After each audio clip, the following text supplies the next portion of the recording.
This is a slightly more intense pace than what we've seen in the previous two.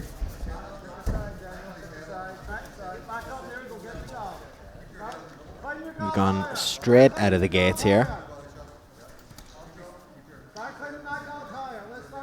Daniel jumped at the chance to fight when he was asked less than a week out, giving up a little bit of weight as he walks in at around 65 kilos, but has been training 6 months up in Oma, 17 years old. And before getting involved with the Alpha Project, Aidan, in the blue corner, did a bit of powerlifting.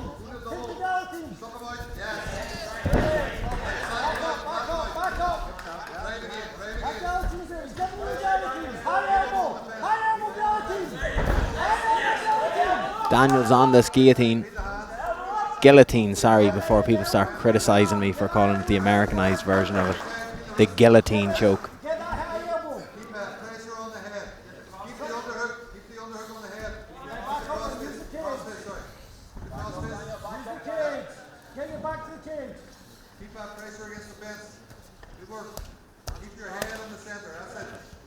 Reminder to those watching at home, body shots only when we've made it to the ground, as this is a novice mixed martial arts rules fight.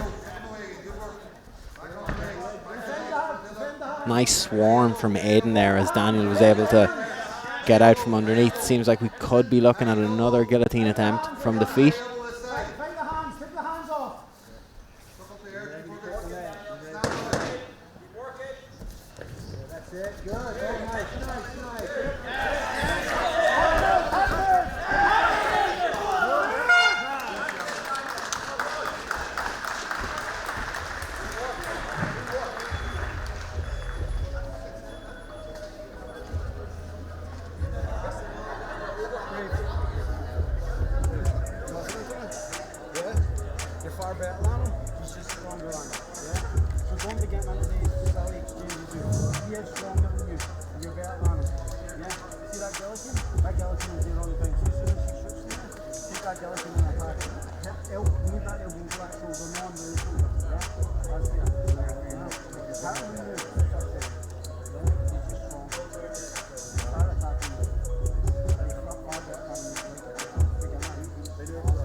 Daniel's corner advising him in between rounds there. Not sure if it was picked up that the guillotine is there.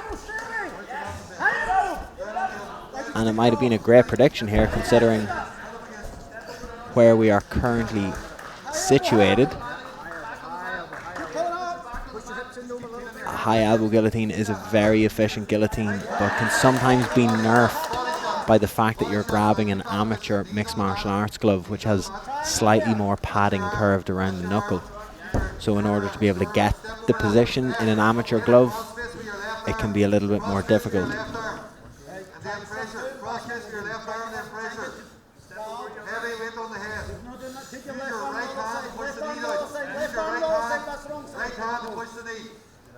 Aidan trying to step over the half guard here into the mount, but excellent instruction from Jason McCabe in the corner, advising him to use his right hand to push the knee down, clearing a more stable pathway. I cannot see for exact here. I think he's attacking an Americana, but maybe does not have the wrist control just tight enough. Very stereotypical of me to say also, not sure you'd fancy being underneath the guy who's done a lot of powerlifting before, especially when it translates over to just like novice mixed martial arts, where we're not maybe as up to date all technique or technical wise. That's where a little bit of strength and base can come into things.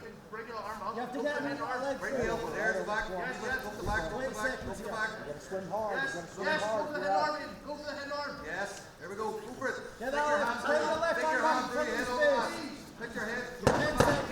10 seconds left, but a head and arm attempt to to finish out the round, and just missed, unfortunately.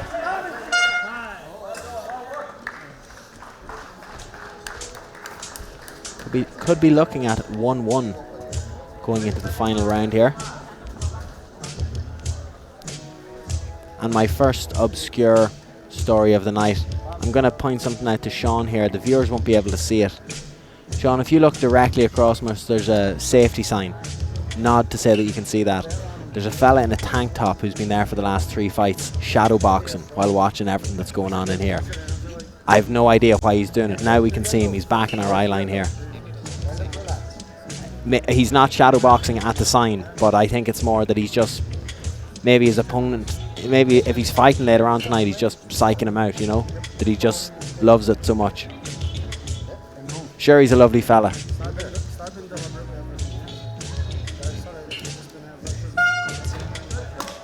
No, that's another fella who's beside him. He's all right by the look of him. There he is. He's back now. And we are back for round 3. Fight number 3, Daniel Neill in the red corner versus Aidan Bradley in the blue.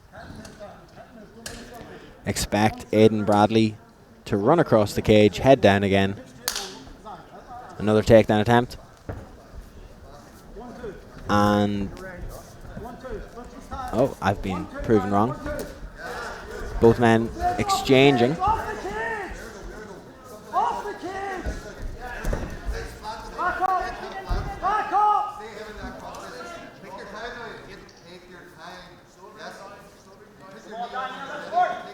Aidan thought about controlling the wrist.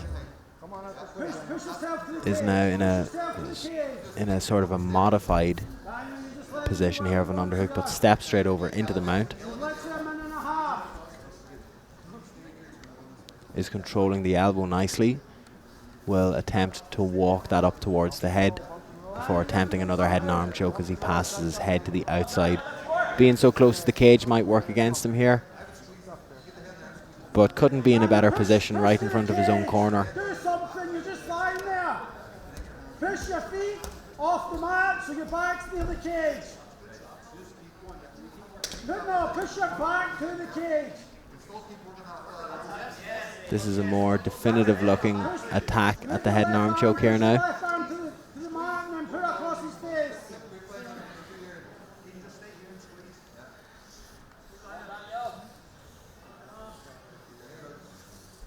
To finish it, the current meta, if you want to try and finish it from the mount, is to sprawl the right hip to the mat while you're still in the mount. The second most favourable option would be to step off the mount to the right hand side entirely.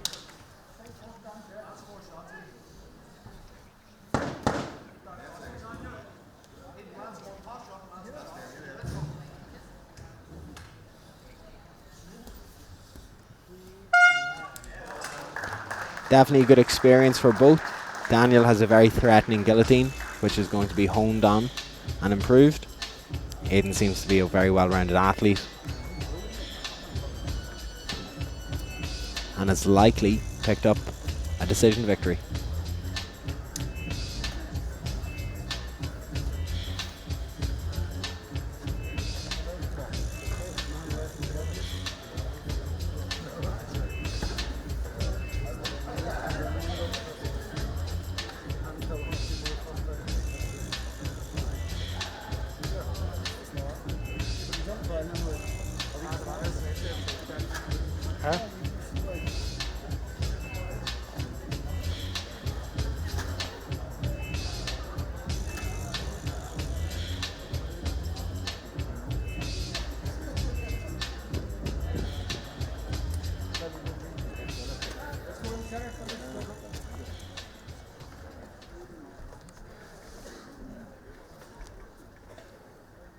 After 3 rounds, all 3 judges have scored the contest 30-27, a unanimous decision victory for the blue corner, Aidan Bradley.